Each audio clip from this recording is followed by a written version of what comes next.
Hello बच्चों, क्या हाल चाल। आप सबका स्वागत है मेरे YouTube चैनल पे। आशा करता हूँ सब ठीक ठाक होंगे, स्वस्थ होंगे, मन लगाकर पढ़ाई कर रहे होंगे। तो आज की क्लास में हम पढ़ेंगे इंडियन हिस्ट्री। और इंडियन हिस्ट्री में हमने दिल्ली सल्तनत काल शुरू कर रखा है, और दिल्ली सल्तनत काल के अंदर हमने गुलाम वंश कंप्लीट कर लिया और खिलजी वंश कंप्लीट कर लिया। आज हम पढ़ेंगे तुगलक वंश। तो आइए शुरू करते हैं। तुगलक वंश। तुगलक वंश जो है,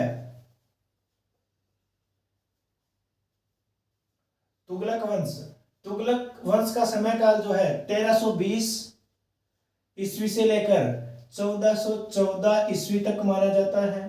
कि 1320 में क्या होता है? 1320 में खिलजी वंश का क्या हो जाता है? अंत हो जाता है, उसका पतन हो जाता है। और तुगलक वंश का क्या होता है? उदय होता है। तुगलक वंश की शुरुआत होती है। और तुगलक वंश जो है 1414 ईस्वी तक शासन करता है। और तुगलक वंश के अंदर हम 4 सुल्तानों के बारे में पढ़ेंगे।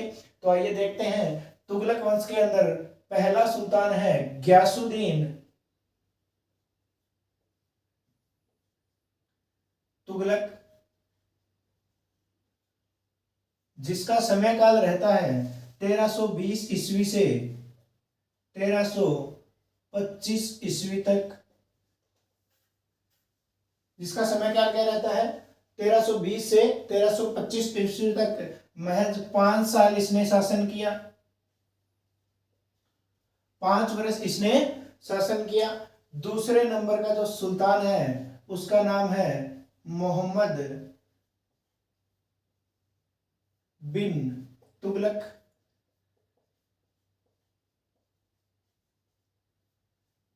इस मोहम्मद बिन तुगलक ने 1325 से लेकर 1351 ईस्वी तक शासन किया। कि 26 साल इस व्यक्ति ने शासन किया। 26 वर्ष क्या है? इस व्यक्ति ने दिल्ली सल्तनत के तुगलक वंश के अंतर्गत क्या है, दिल्ली सल्तनत पर अपना शासन कायम किया। और इस मोहम्मद खान का जो नाम है, बचपन का जो नाम है वो जोना खान है। जोना खान है। इसने आगे चलकर मोहम्मद बिन तुगलक रख लिया। और ये जोना खान जो है ग्यासुद्दीन तुगलक का पुत्र है। ये इस ग्यासुद्दीन तुगलक का पुत्र है, बेटा है। तीसरे नंबर का जो सुल्तान होता है वो है फिरोज शाह तुगलक।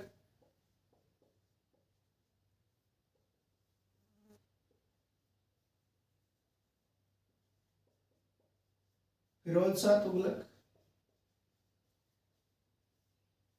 और फिरोज शाह तुगलक ने 1351 ईस्वी से लेकर 1387 और कहीं कहीं 1388 ईस्वी भी मिलता है। कि 1387 या 1388 तक।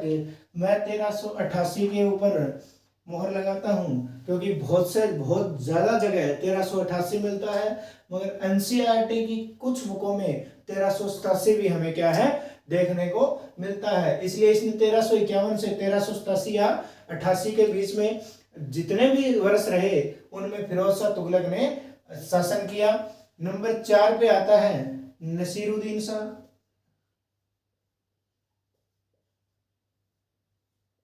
नसीरुद्दीन शाह तुगलक है। और इसने 1394 से अपना शासन शुरू किया और 1414 ईस्वी तक अपना शासन किया। कि इस चारों शासकों ने अपने अपने समय के दौरान तुगलक वंश में अपना शासन किया दिल्ली सल्तनत के ऊपर। दिल्ली सल्तनत में तुगलक वंश हुआ जो 1320 से 1414 ईस्वी तक चला। और उसी तुगलक वंश के अंतर्गत क्या है, ये 4 सुल्तान आते हैं। पहला है ग्यासुद्दीन तुगलक, जिसने अपना समय काल 1320 से 1325 ईस्वी तक केवल 5 वर्ष इसने शासन किया। मोहम्मद बिन तुगलक इसी का बेटा था और बचपन का नाम था जोना खां। उसके बाद इसने अपना नाम बदल लिया, मोहम्मद बिन तुगलक कर लिया। और इसने 1325 से 1351 ईस्वी तक क्या किया, शासन किया। फिरोज शाह तुगलक 1351 से 1388 तक इसने शासन किया। और नसीरुद्दीन शाह तुगलक 1394 से लेकर 1414 ईस्वी तक इसने क्या किया, शासन किया। और 1414 ईस्वी में तुगलक वंश का पतन हो जाता है। इसका अंत हो जाता है, उसके बाद में सैयद वंश का उदय होता है और 1414 से 1451 ईस्वी तक सैयद वंश क्या है, अपना शासन करता है। तो हम एक एक करके सभी सुल्तानों के बारे में पढ़ेंगे जो भी तुगलक वंश में हैं। 4 सुल्तान मैंने आपको बताए और चारों सुल्तानों के बारे में हम धीरे धीरे कवर करते जाएंगे, इनको पढ़ते जाएंगे। तुगलक वंश जो है इसके बारे में एक बात है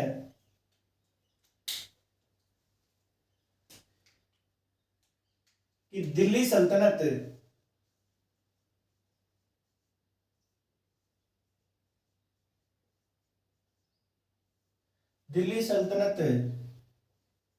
में सबसे लंबी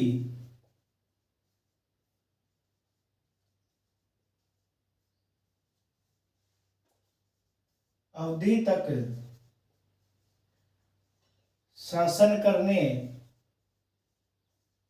वाला वंश तुगलक वंश है।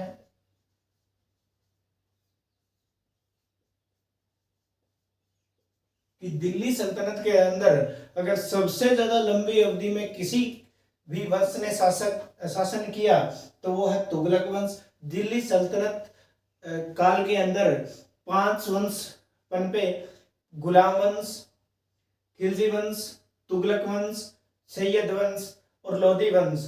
इन 5 वंशों के अंदर अगर सबसे लंबी अवधि तक अगर किसी ने शासन किया तो वो कौन सा वंश है, तुगलक वंश है।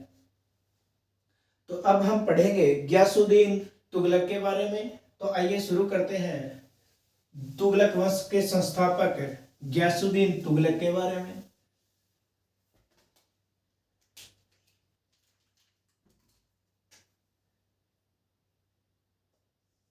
नंबर 1 का शासक है तुगलक वंश का गयासुद्दीन तुगलक।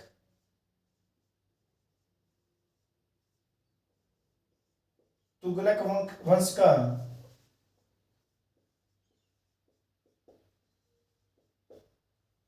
वंश का संस्थापक माना जाता है।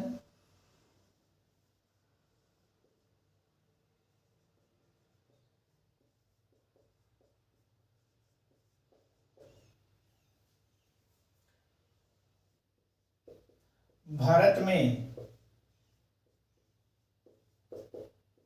सर्वप्रथम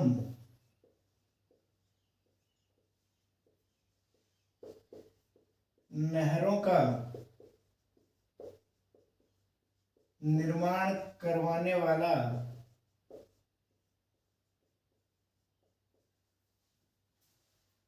शासक माना जाता है।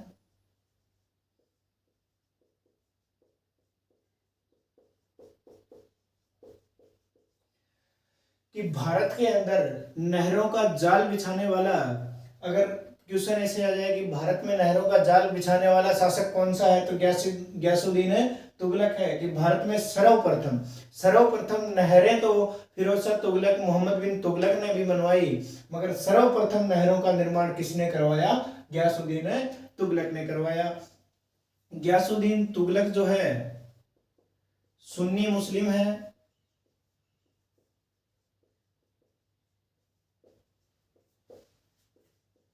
और कट्टर मुस्लिम है।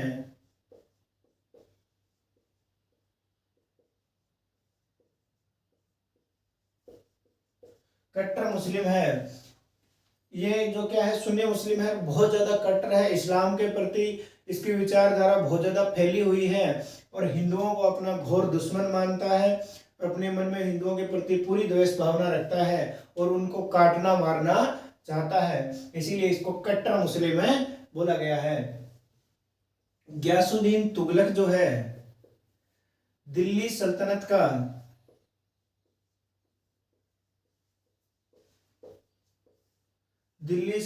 का प्रथम शासक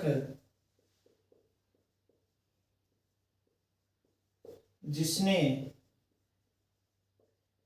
अपने नाम के आगे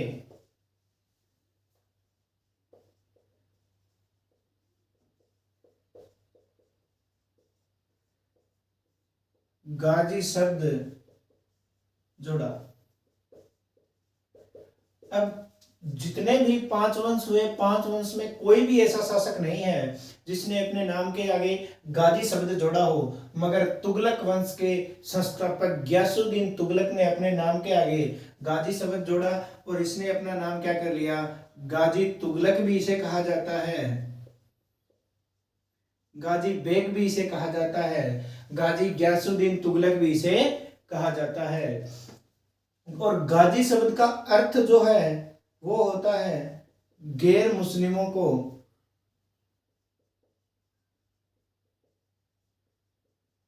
गैर मुस्लिमों को मारना या धर्म योद्धा, धर्म योद्धा भी इसका क्या होता है, अर्थ होता है। इसने गाजी शब्द इसीलिए लगाया क्योंकि वो हिंदुओं को क्या मानता था, काफिर मानता था, और काफिरों को मारना ही इसने अपना क्या किया, लक्ष्य किया। इसने बोल दिया कि हिंदू जितने भी हिंदू है वो सारे के सारे काफिर है, और हिंदू जितने भी है वो सारे के सारे मेरे दुश्मन है। इसीलिए इसने अपने नाम के आगे गाजी लगा दिया कि कोई भी हिंदू हो उसको मैं मारना, पीटना, काटना चाहता हूं, इसीलिए अपने नाम के आगे क्या लगा दिया, गाजी शब्द का प्रयोग करने लगा।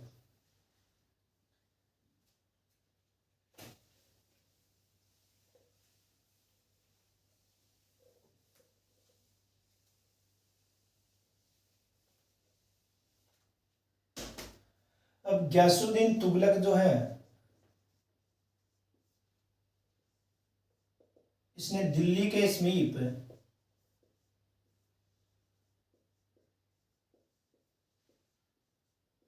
एक नगर बसाया, नगर या बस्ती कुछ भी लिख सकते हो, नगर या बस्ती बसाया। इस नगर या बस्ती का नाम इसने क्या रखा, इसने इसका नाम रखा तुगलकाबाद, तुगलकाबाद। और इसी तुगलकाबाद के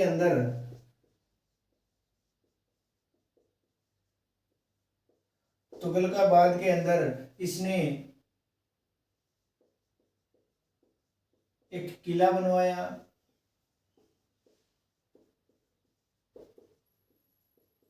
और इस किले का जो नाम रखा इसने वो नाम है 56 कोट का किला। 56 कोट का किला जो है, जो तुगलकाबाद में इसने एक किला बनवाया उसको किस नाम से जानते हैं, 56 कोट के नाम से उस किले को जाना जाता है। 29 बार गयासुद्दीन तुगलक जो है 29 बार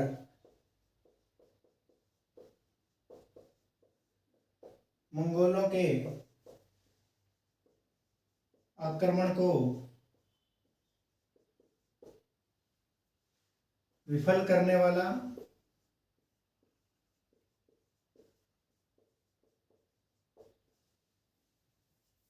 शासक था। इसके दरबार में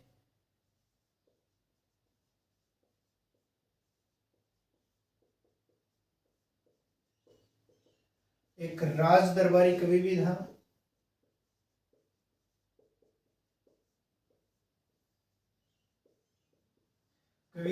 और इस राज दरबारी कवि का नाम जो है वो था हजरत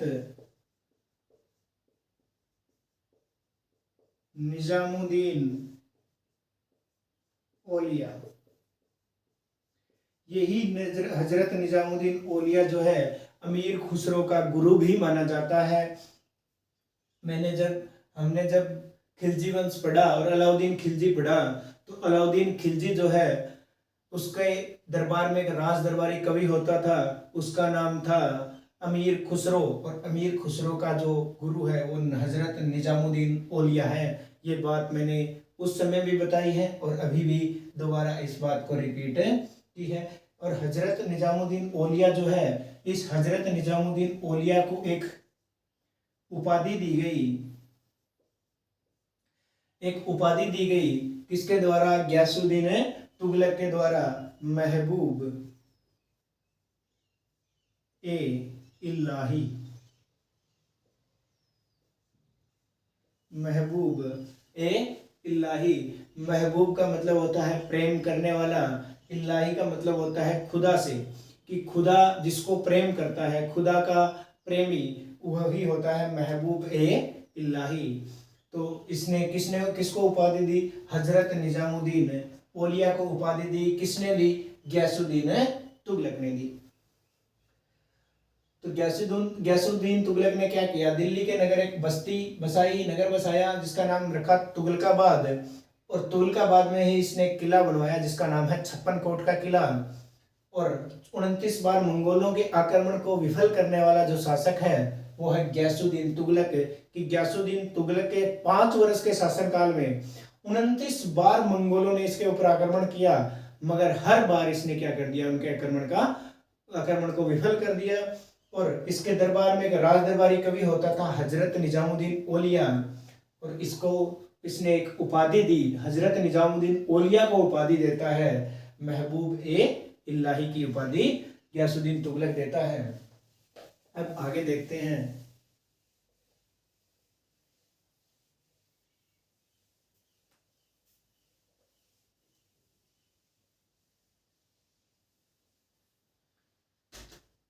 गयासुद्दीन तुगलक जो है बंगाल के इक्तेदार बुगारा खान का भी विद्रोह करता है।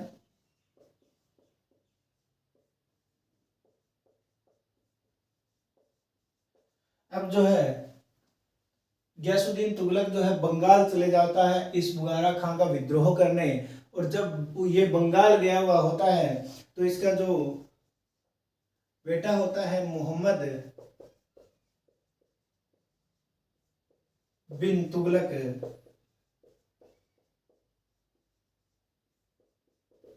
शिष्य बन जाता है किसका? हजरत निजामुद्दीन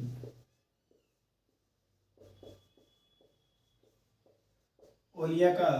और इसी का मोहम्मद बिन तुगलक का नाम क्या है? खोना खान है। तो इसीलिए इसका क्या है? हजरत निजामुद्दीन औलिया का गुरु शिष्य बन जाता है। कौन? मोहम्मद बिन तुगलक, जो इसका क्या है? पुत्र है। इसका पुत्र है गयासुद्दीन तुगलक का, मोहम्मद बिन तुगलक क्या है? पुत्र है। और इसका गुरु बन जाता है। तो हजरत निजामुद्दीन औलिया क्या करता है? एक भविष्यवाणी करता है। और भविष्यवाणी में क्या कहता है कि मोहम्मद बिन तुगलक को सुल्तान बनाने की भविष्यवाणी करता है ये।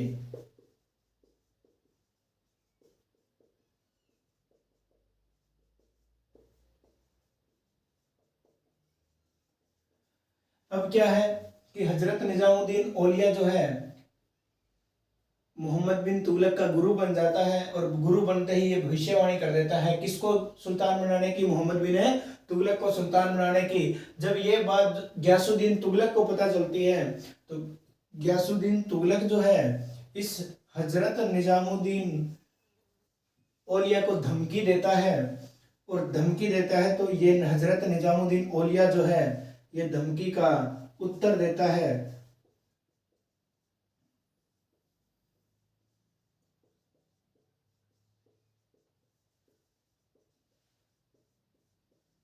धमकी का उत्तर देता है तो उसके अंदर एक कथन लिखता है ये कि हजून दिल्ली दूरस्थ, ये लिखता है कि हजून दिल्ली दूरस्थ। और इसका मतलब होता है दिल्ली अभी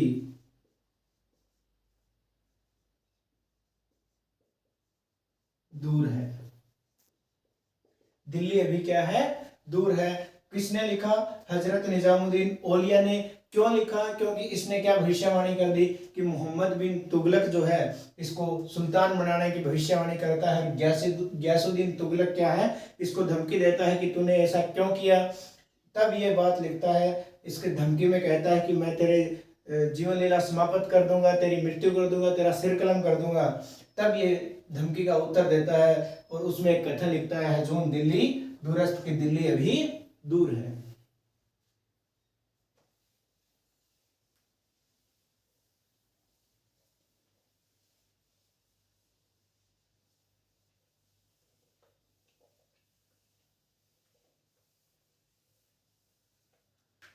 अब गयासुद्दीन तुगलक जो है, इसका पिता जो है, इसका पिता जो है क्रौन तुर्क होता है, और इसकी मां जो है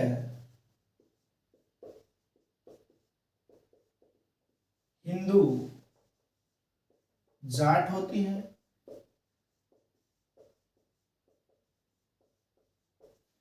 अब क्या है, जब बंगाल से वापस आता है गयासुद्दीन तुगलक, तो इसका पुत्र जो है मोहम्मद बिन तुगलक,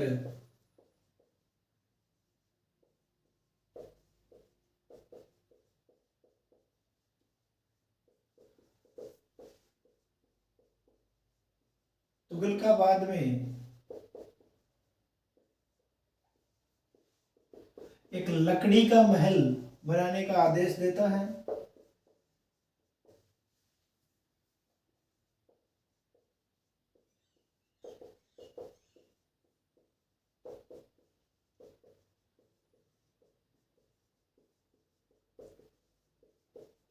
अब इसके पीछे भी दो तथ्य है, एक जगह तुगलकाबाद लिखा आता है, एक जगह कड़ा मानिकपुर लिखा आता है,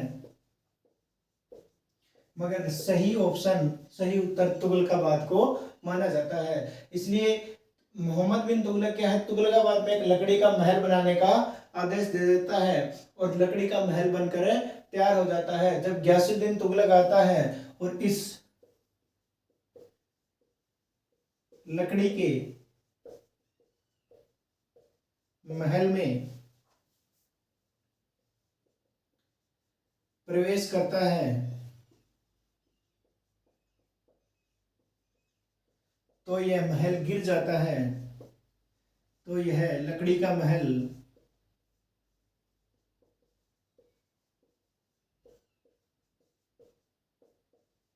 गिर जाता है। जो ये मोहम्मद बिन तुगलक है, इसको ही जोना खान बोला जाता है, जोना खान बोला जाता है। और जोना खान से इसने मोहम्मद बिन तुगलक का नाम बदला, कि जोना खान इसका बचपन का नाम था, और उसने मोहम्मद बिन तुगलक रख लिया, कि जोना खान के आदेश पर ही इस लकड़ी के महल को बनाया जाता है। और इस लकड़ी के महल में जब गयासुद्दीन तुगलक प्रवेश करता है, तो लकड़ी का महल गिर जाता है, और इसके नीचे दबने से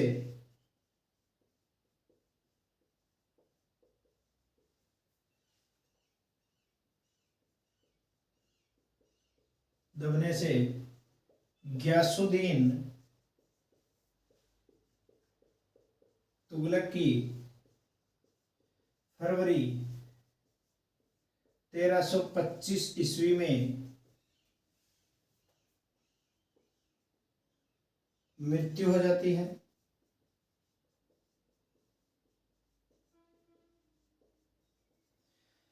कि मोहम्मद बिन तुगलक या जोना खान जो है एक ही व्यक्ति है, और ये गयासुद्दीन तुगलक का बेटा है, और यही क्या है, तुगलकाबाद में एक लकड़ी के महल बनाने का आदेश देता है, और लकड़ी का महल बनाया जाता है।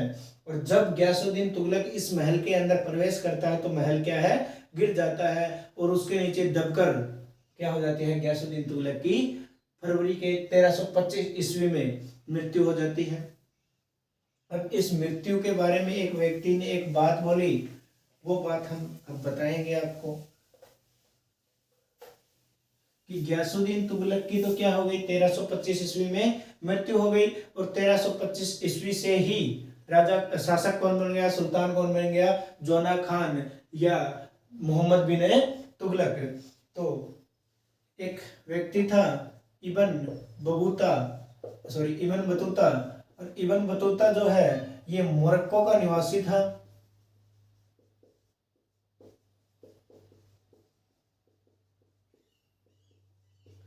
इस इबन बतूता ने एक बात कही,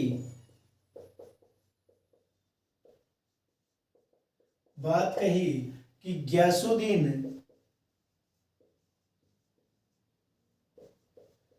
तुगलक की मृत्यु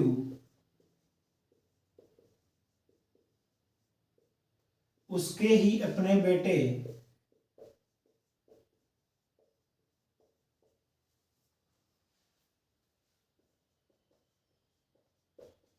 जोना खान या मोहम्मद बिन तुगलक के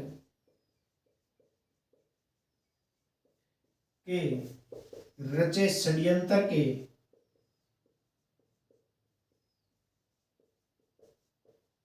तहत हुई।